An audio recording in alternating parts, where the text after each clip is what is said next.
Hi, and welcome to this week's From the Vault episode from the Magdalen House podcast. The Magdalen House is a recovery community for alcoholic women, known affectionately by many as Maggies. We are a 501c3 nonprofit organization based in Dallas, Texas. In our From the Vault episodes, we share past podcast releases from our 4 podcast series: Recover Ed, Studying the Steps, Recovered Interviews with Alcoholic Women, and Hope for the Family. Our podcast aim to connect, inspire, and educate alcoholic women, loved ones, and the community to the Magdalen House and the services we offer. We're so glad you're here. Thanks for listening. I am an alcoholic. My name is Chloe. My sobriety date is July 7th, 1992. My home group is the Hang Together or Die Separately group down here in Bishop Arts. It's an AA group. It meets on Tuesday and Thursday nights in somebody's backyard. It's a COVID group. So it started out of this idea that, people are dying of this disease. And, while we are in these unprecedented times with, this pandemic and everything, there's a lot of alcoholics that still need to connect. And so if anybody does want to know more about being able to meet in person safely, I'm happy to talk to you about it later. But we are, also so lucky to have Zoom today because, I can't imagine trying to start this journey without, this ability to still connect with each other. And, I've been able to do sponsorship over Zoom and third step prayers, and, it's pretty remarkable. And I was thinking the other day when I was a few years sober, I got this opportunity to travel all over the world, and I moved to Istanbul, Turkey for a while and got to be part of AA there and English speaking meetings. And we would have people fly in from smaller villages, either around the country or like from, Austria or, some of the close by countries where there just wasn't a lot of English speaking AA. And so they were sort of what we would call loners in Alcoholics Anonymous. And this was before Zoom and before these easy ways that we have to connect now. But it was this really cool thing getting to watch people who were having to use Alcoholics Anonymous in a way that I hadn't used it before, through letters and phone calls. And it just really went to show me, first of all, that this isn't about the meetings. I mean, the meetings are so great and this connection is so great and so important. It's not about the physical things. I think that, to leave that for a second, I want to jump to another thing, and they will connect, I promise. But I had this sort of spiritual mentor my first handful of years in AA who, the first time I heard him, and I've probably told this story in here before just because it was profound for me.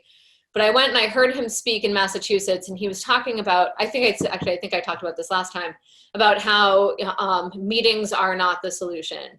A perfect fourth step, any fourth step is not the solution.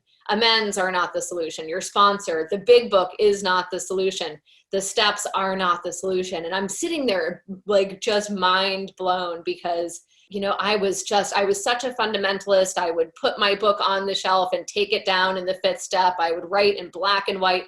I thought that if I did things perfectly, if I did them by the law, then it would keep me sober. And I had really lost focus on what the point of this was. I thought the point was to do the steps right. And I am still a fundamentalist, so I don't want to, pretend that I don't think that's important. But the point is that through doing things in this way that the first 100 outlined in the book, they get me to God. And God is what's going to keep me sober. The 4 steps not going to keep me sober, but those are all tools along the way that will clear enough of myself, which is blocking me from having a relationship with the one thing that is going to keep me sober. And I know that I talked last time about how, in step 1, we learned that lack of power is my dilemma. And so I've done these steps up until this point. Today we're talking about step 11. And I've done these steps with the purpose of accessing this power because I don't ever want to have to live that way again, right? Like that's why we do this. And so, by the time we get to step 11, we've done a lot of hard work. We've done a lot of, there's a lot of self-knowledge involved. There's a lot of like reflection and introspection, but really that as we've learned earlier on, self-knowledge isn't enough. me navel gazing and learning the innermost workings of my mind and my fears and all of those things, they're not going to keep me sober. They're sometimes really helpful and useful information, but that's never been enough. Philosophical and moral convictions galore have never been enough. Me, pulling myself up by my bootstraps, me, swearing on a Bible to, everybody that would listen that I'm going to do things differently, that I'm going to be a better daughter, a better sister. None of those things were ever enough. My willpower has never been enough for me to stay sober, but also to be a better person or to find happiness or to be a useful member of society. Me on my own can't ever do that. And so, we've written an inventory, we've shared it with somebody, we are making amends, we're cleaning up the past. And last time we all met here, we talked about step 10, which, we're doing as we are, as we're moving forward. And step 11 is the same way. Step 11 really is a daily discipline. And this book outlines it really well. He makes it clear in the very beginning that, it would be easy to be vague about this, but instead we're going to really, lay out some helpful suggestions. And, again, to jump back to the Istanbul thing, those women, or those people that were in the Peace Corps and in these other organizations and living in, faraway places, and even back when they wrote this book, they didn't have meetings everywhere, like you were getting a book in the mail, right? And they're saying, good luck, man. It's like, just read this book, do these things, and we hope it works for you, because, they knew then that this wasn't about the fellowship, which, again, I'm not knocking the fellowship. I adore it. And I don't know, that I would be where I am today without it. But all of these things are just to get us into a relationship with God, which is, and your own concept, this, I'm not coming from a place of knowing what's right for you. It took me a long time to find something that worked for me, but I know that that is the solution to all of my problems. If you know anything about the history of AA, then I'm probably going to say this really wrong, because, facts for me are more like a story, it's like you can just, interpret them as you want. I'm mostly kidding there, but I love this old story about where AA came from. There was this guy named Frank Buchman, and he was the man who would later create the Oxford groups and the Oxford movement. And, he was this Christian who I believe was working in the Boys and Girls Club here in America. And he was working with a very poor community of young men, and the board of directors had cut the funding of this program, and he was so furious. He was just, heartbroken for these guys. He was taking it personally. He was full of resentment. And Frank Buchman's thing, he was all about spreading the word of God. He was, that's what filled him up, was being able to talk about God, helping people find God, helping people find that connection. He was all about ministering. And he got this huge resentment against the board of directors, and he ended up going to England, and he was just, trying to, change his circumstances, get a new outlook. And he found he couldn't minister. He couldn't connect with people. He couldn't feel the love of God, and he couldn't pass it on. And while he was in England, he was in Oxford, England, he went to this church, and there was a woman ministering. And when she was standing there, and she was talking about resentment, and she was talking about how resentment blocks us from the sunlight of the Spirit. And in that moment, he understood that the reason he couldn't feel God's love was because he was blocked. He was full of anger, and he had this grudge that he was holding. So he went back to the room that he was renting. Again, some of these details may be a little bit embellished, but the point, the bigger story is true. And he wrote these amends letters, these letters of forgiveness to the board of directors, to each person, saying, taking ownership for his actions and forgiving them. And he sent them off, and he was free. And he was able, again, to stand in the sunlight of the Spirit, to feel God's love. And from that, he created, the Oxford movement, which, without that, Alcoholics Anonymous wouldn't be here. And from their 6 steps, we have our 12 steps. And, what he learned with that resentment is, what we're doing here today. And so it's really, I try to remember that, I did talk in here last time about how, like, I have never been without God. This isn't about me finding God. God has been just as fully within me today as he was when I was at the height of my drinking, as he was when I was a child. The difference is there are days and times where I am so full of myself that I cannot access this. And so step 10 and step 11 are all about keeping that channel open, keeping that, my side of the street cleaned off, trying to keep, my fears and resentments taken care of on a daily basis, so that I always am standing in that sunlight of the Spirit. So again, that's kind of the background behind this step. The early days of AA were a lot more about prayer and meditation than we hear about today.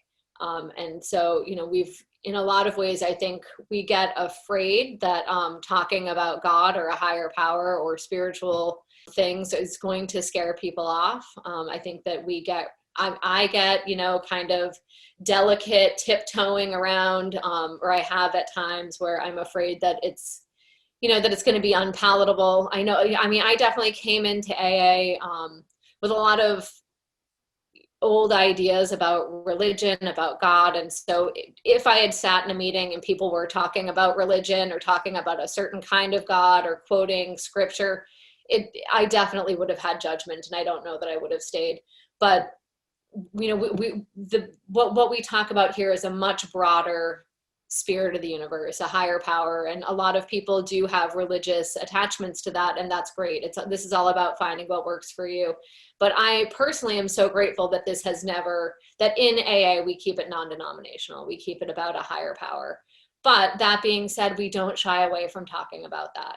We don't shy away from talking about that is the solution, because it's not about willpower. I knew even when I was drinking that my willpower wasn't enough.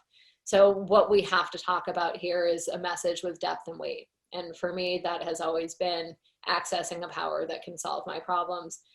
Because I've known since I was a kid that I needed something bigger. I was a seeker from the time I was little.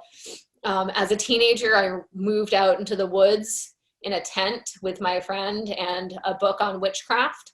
And we were going to become Wiccans, and we were going to, stop shaving our legs and embrace our feminine power. And, really all I wanted was to be able to make certain boys love me and make other girls, fall downstairs or have their hair fall out or be less attractive. Like, really, I wanted to access a power that was just going to create the world that I thought that I wanted. Needless to say, that was short-lived and nothing happened out of it. But I talk about that really just to, I was seeking something from the time I can remember. And, it also looked like, adrenaline. Adrenaline always changed the way I felt. It raised my consciousness. It made me feel alive. It made me feel like there was something bigger. Boys for sure did that. Alcohol for sure did that. I was always looking for something that would solve my problem being how I felt inside, and I just needed something to fix that.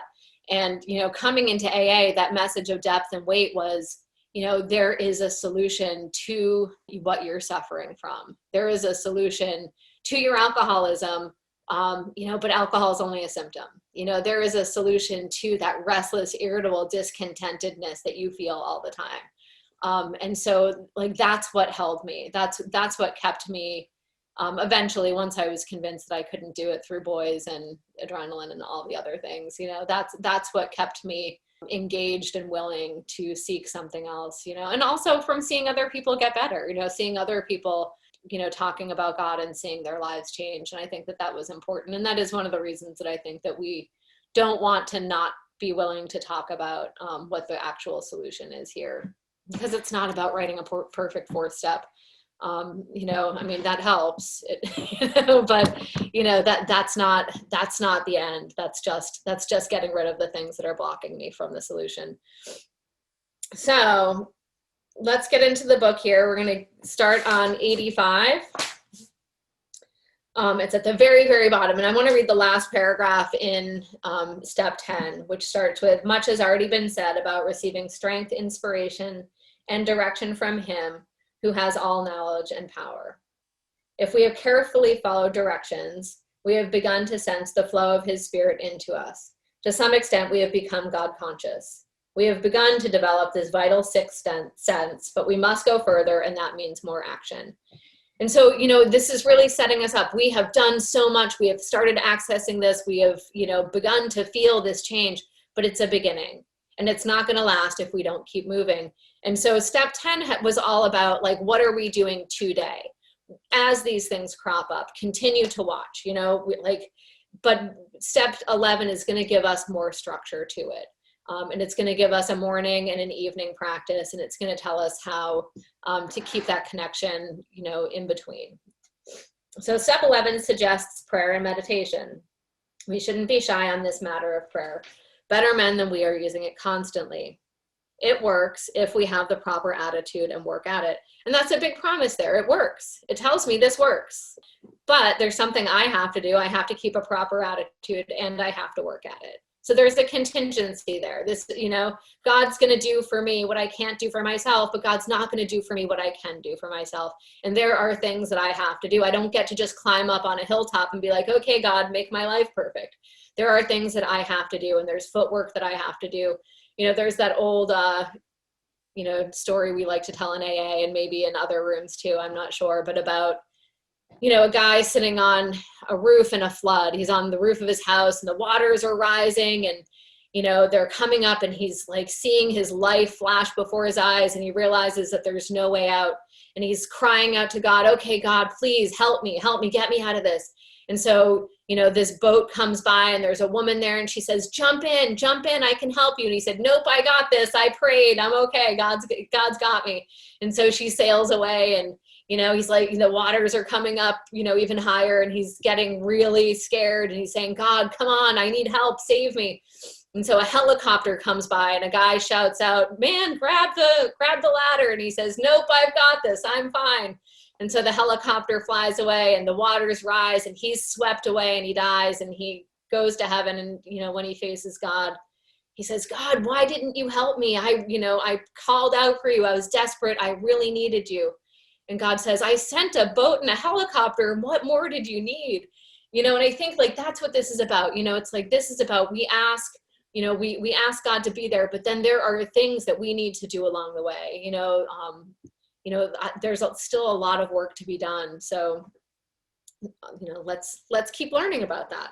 So when we retire at night, so, there's always a lot of talk about, that this starts in the night time rather than in the morning. And why is that? And, what I've heard said is that, it's like, we can't really start our morning with a whole bunch of baggage from yesterday. So it's really about starting tomorrow by cleaning up yesterday, or today, starting tomorrow by cleaning up today. So we're going to start at night. So this is where we begin.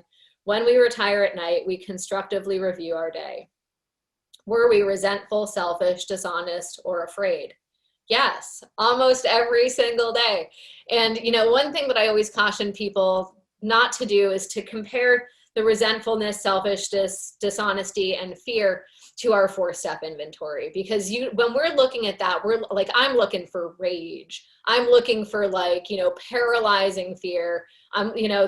When I'm doing 4-column inventory, these are usually bigger. But when I'm doing nightly review, these are like the little petty, annoying things that have happened throughout the day.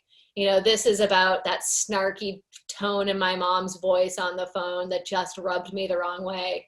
It's about, the traffic. It's about, the boyfriend not calling me back, and, now I'm in fear about it. It's the little tiny things. If I'm sitting down to review and I'm asking God to show me, and those little, they seem so dumb, but this is where they go. I almost never don't have something underneath every one of those categories. Again, they're stupid, they're embarrassing. Like, I don't want to write them down because I just look so petty. But these are the little things that block me off from God. And if something is on there day after day, then I take it into 4-column inventory. That's just what I do, and I should have started with this. If your sponsor doesn't do it this way with you, ignore me. Do what your sponsor does. This is just what I do. So your sponsor's not wrong. I'm not trying to replace her. This is just me sharing my experience with this and what I do. So again, I almost always have something underneath every one of those things. And if it keeps coming back, if I'm still irritated about, a Facebook post that my ex-husband put up a few days ago, and it's still eating my lunch a couple of days later, I need to do some more work on it. I need to get down to the causes and conditions. And so that's when I take it into 4-column inventory. Okay, so resentful, selfish, dishonest, afraid, each one of those gets its own little line for me. This is something that I do that I either write out or I'll, some people use an app, whatever works for you. But this is something that I do, in real life. So do we owe an apology? That's a good question. Sometimes I say, I don't know, and it's something that I have to sit with for a couple of days. Have we kept something to ourselves, which should be discussed with another person at once? Sometimes it's, I need to tell my sponsor about this, or, I have a group of women that I'm spiritually accountable to. Am I being transparent with them? Or am I trying to, enjoy a certain reputation that I know that I don't deserve? This is about being right-sized and being truthful about who I am and how I'm showing up. This isn't about me trying to, be more recovered than I really am. Were we kind and loving toward all? For a long time, I would write that out as, were my actions kind and loving toward all? Did I let somebody cut in front of me in traffic? Did I tell somebody she looked pretty? Were my actions kind and loving? Today, I'm pretty good at, pretending that I'm kind and loving and doing and saying the right thing and making you think that I've got this together. Full honesty, my ex-husband posted a picture of himself and his new girlfriend yesterday. And I got so many screenshots texted to me with people, saying just what I wanted to hear about this new girlfriend. And none of them were nice. And I responded in a way that was not spiritual. I was not kind and loving in thought or in action. So when I wrote my nightly inventory last night, I knew in the moment I could have 10-stepped that instead. I stepped into it. I enjoyed being catty and petty and mean.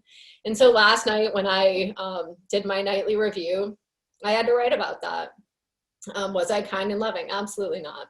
That's not how I want to show up. And that's not how God wants me to show up for the father of my kids, for this woman who, hasn't done anything to me.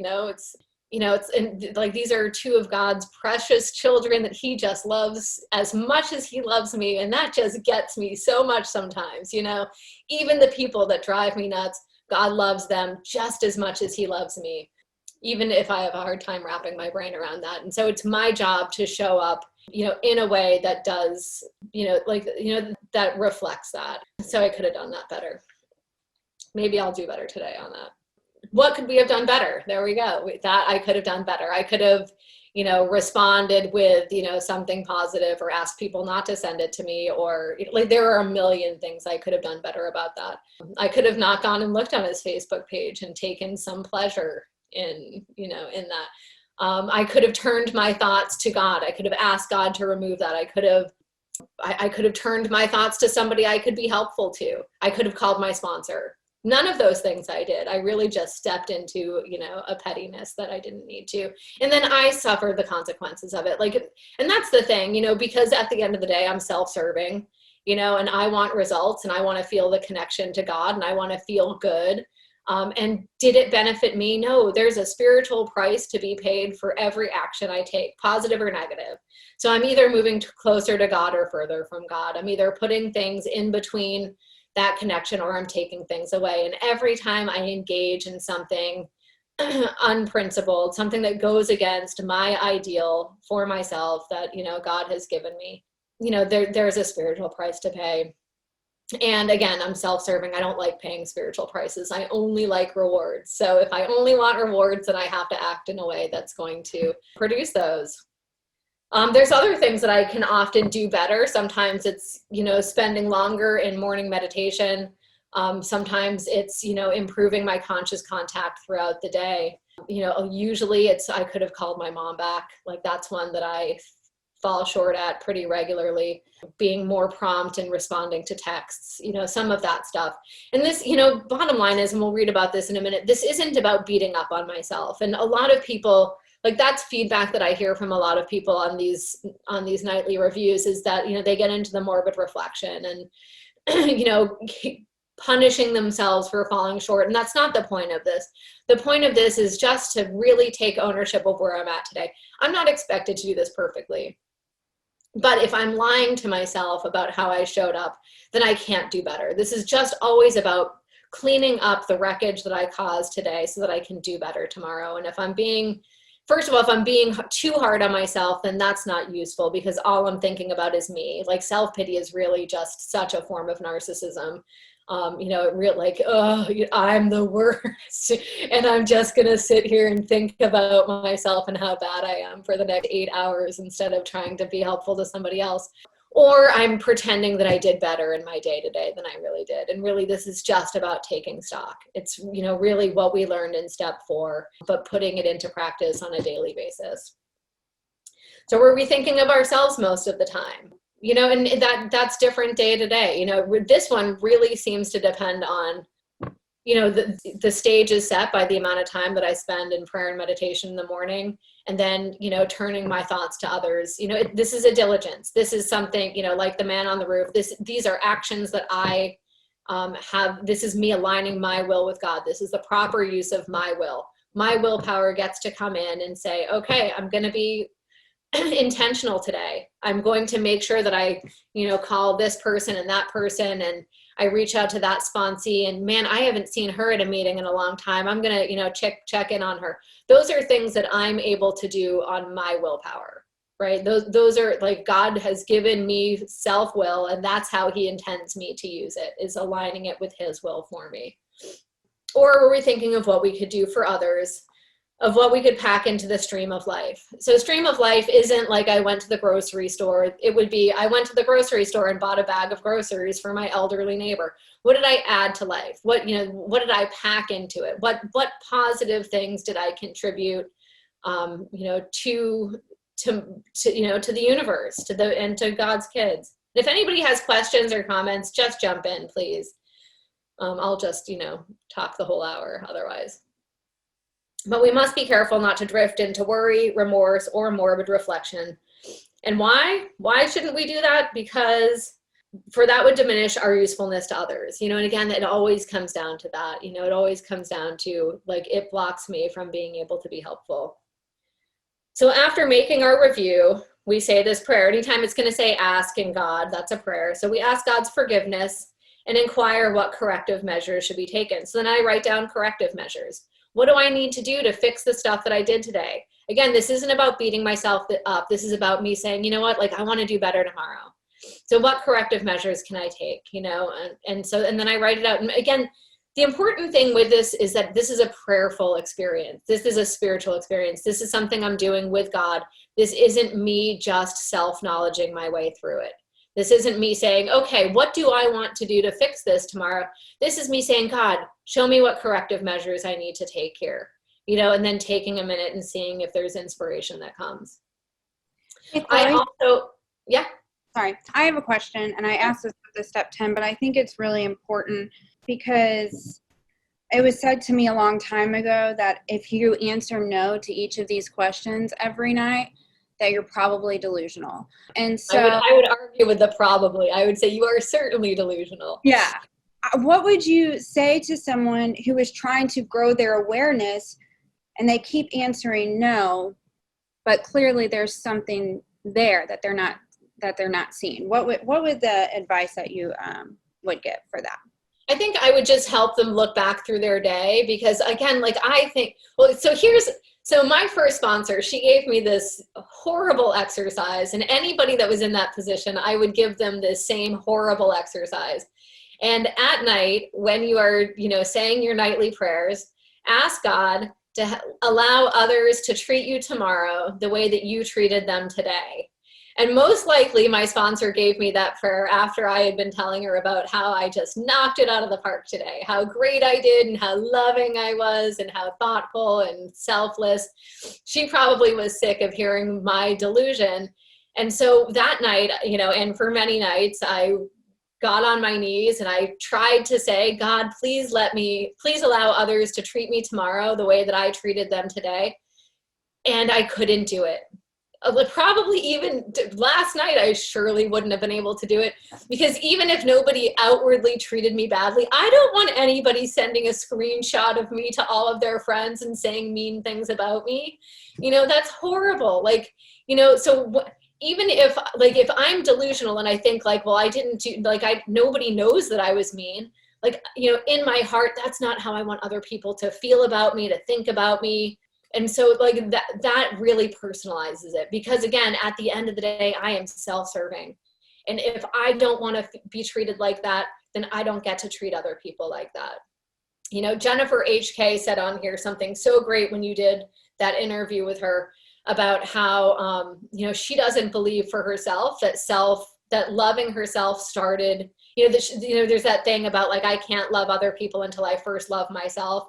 And what she said was that hasn't been true for her. She couldn't love herself until she learned how to love other people. And that has been so true for me. I really learned, to see myself as God saw me, with this tender heart and this, love in his eyes, through feeling that way about other people, about my sponsees, and watching them just stumble and bump up against themselves and try harder and fall again. And, just that kindness in my heart for them.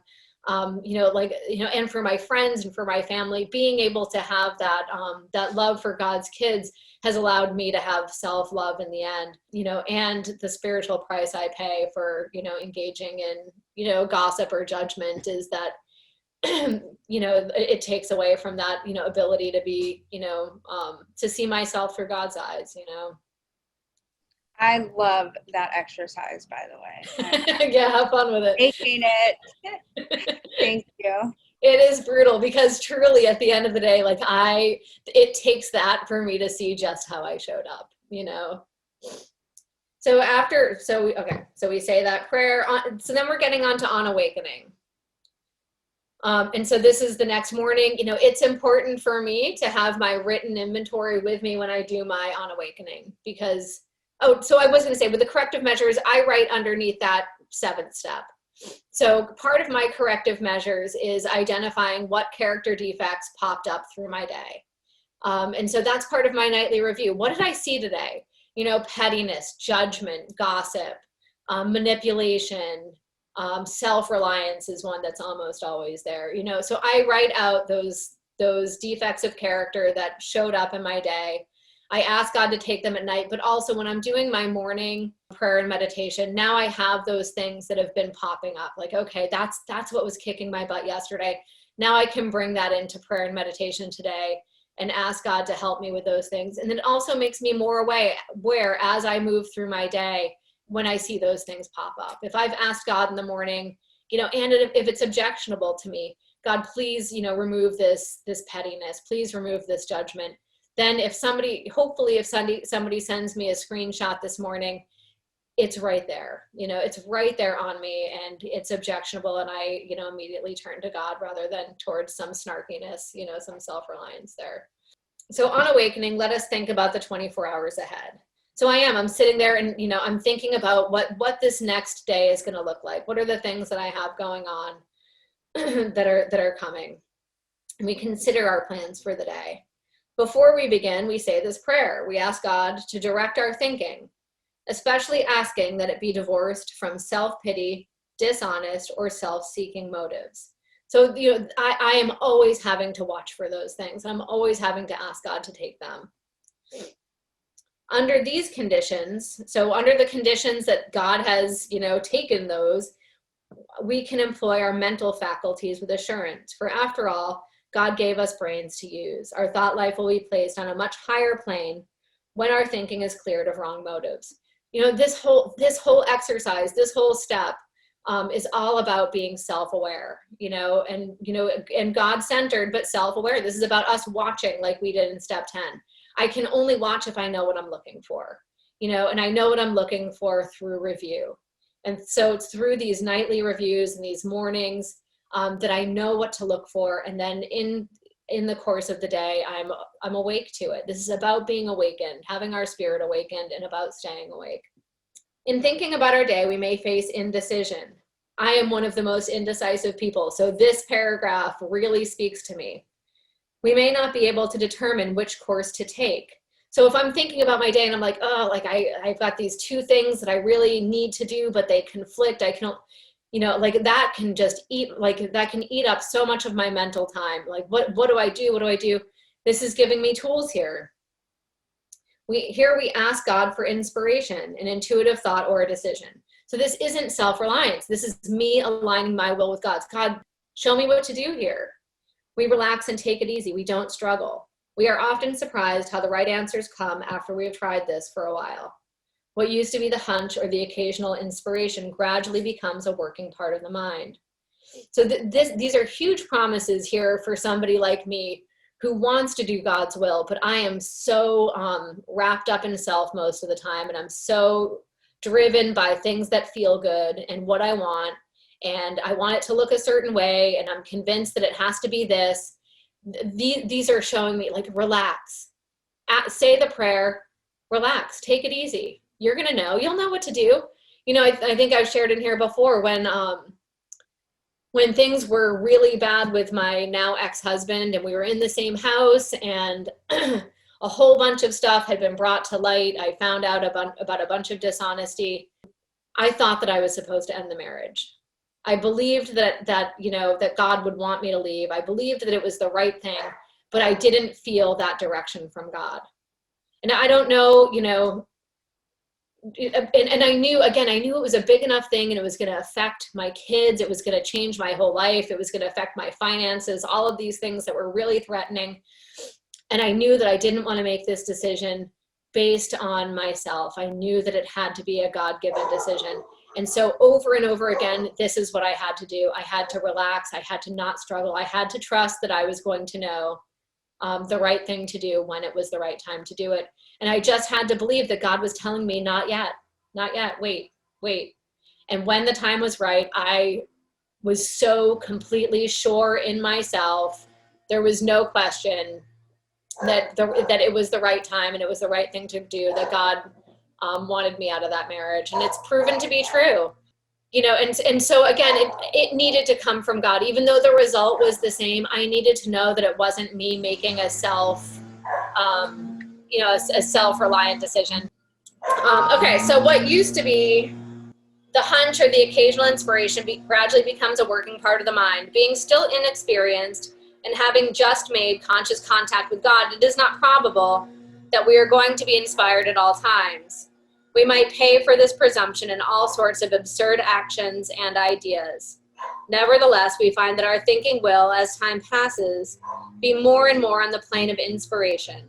We come to rely upon it. And the thing that's hard is that, God's voice in my head sounds just like my voice. I've heard this said, but like if when God spoke to me, it was in that like God voice that I imagined, it would be so much easier because then I'd be like, oh, that's God. That's God's will. But instead, that voice sounds just like my voice. And so there are times that, like, I remember being convinced in treatment that it was God's will for me to date this dude named Chad. It was not God's will. That was my will. But it sounded just like I imagined God would sound. Chloe, this is a great idea. You're going to feel so much better because he thinks you're cute. So, we make mistakes, we screw it up. And as long as we're willing to make it right, it just becomes good, sober experience that we get to share with other people later. Chad has helped a lot of people since. Thanks, Chad. So, we're doing our best to tap into what God wants for us. And, and there's no way to get to the other side of it except through, just working at it and being diligent and, continuing to do our best with it. So we usually conclude the period of meditation with a prayer. So here we've got another prayer, that we be shown all through the day what our next step is to be. And I've always loved that the phrase next step is in this. I don't know, I don't know if it was just a happy accident, but I love it. So what our next step is to be, that we be given whatever we need to take care of such problems. We ask, so another prayer, especially for freedom from self-will, and are careful to make no requests for ourselves only. We may ask for ourselves, however, if others will be helped.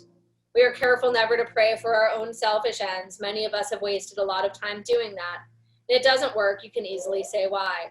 So that gives us such good, such great prayers to start our day. God, here's my intention.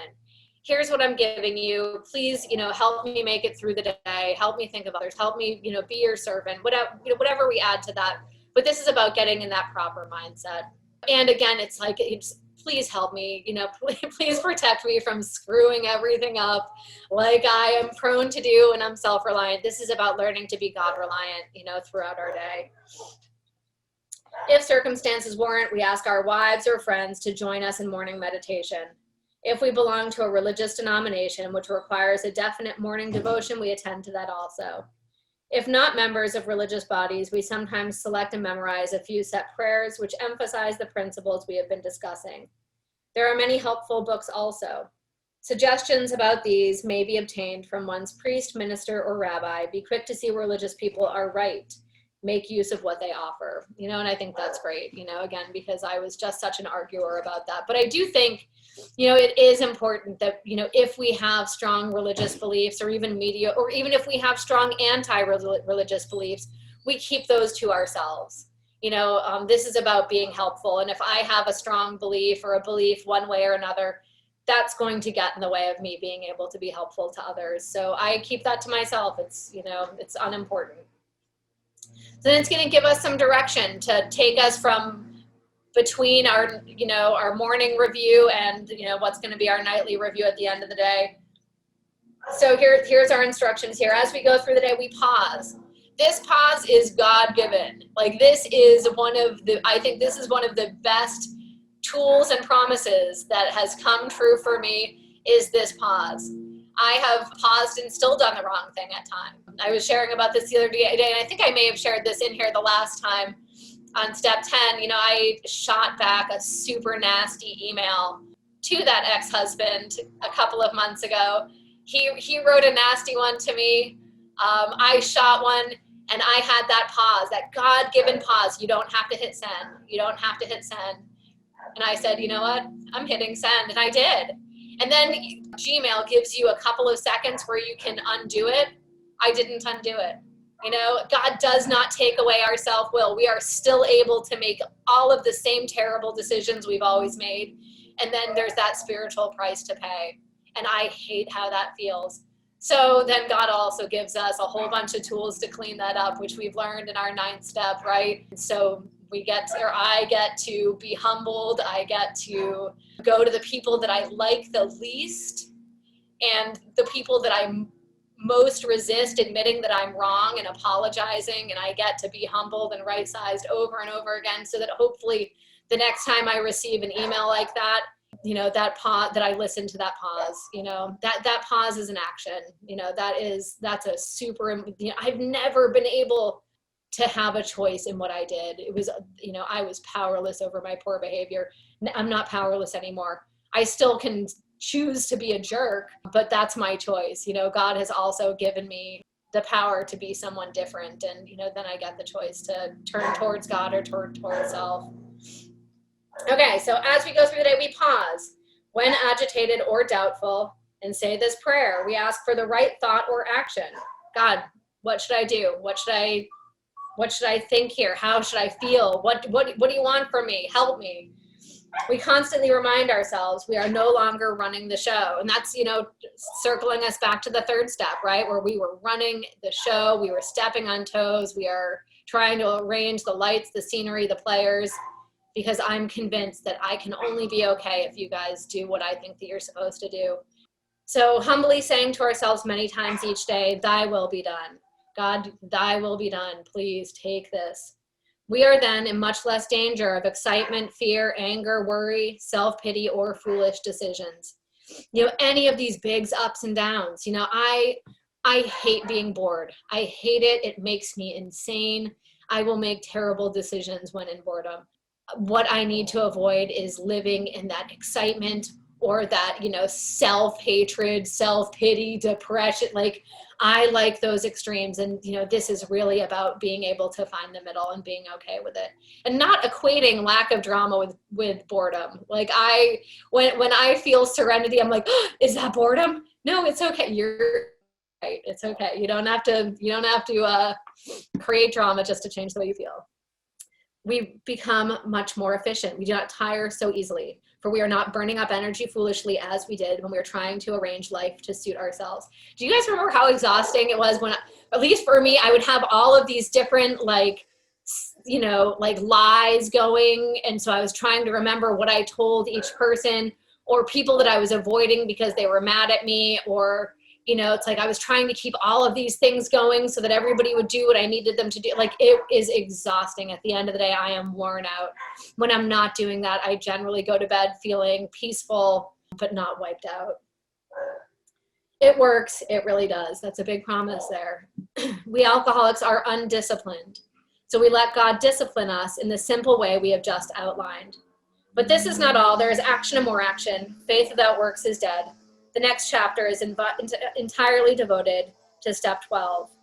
10 and 11 are such daily disciplines because I am undisciplined. I want to just run the show. I become convinced that I can only wrest happiness and satisfaction out of this life if I manage well. And I just rely on my own willpower aligned with my own self and my own, selfish needs and delusion. And I get what I've always gotten. And so this is really about using these disciplines so that I can get something different. You guys have any questions for me? I have a question.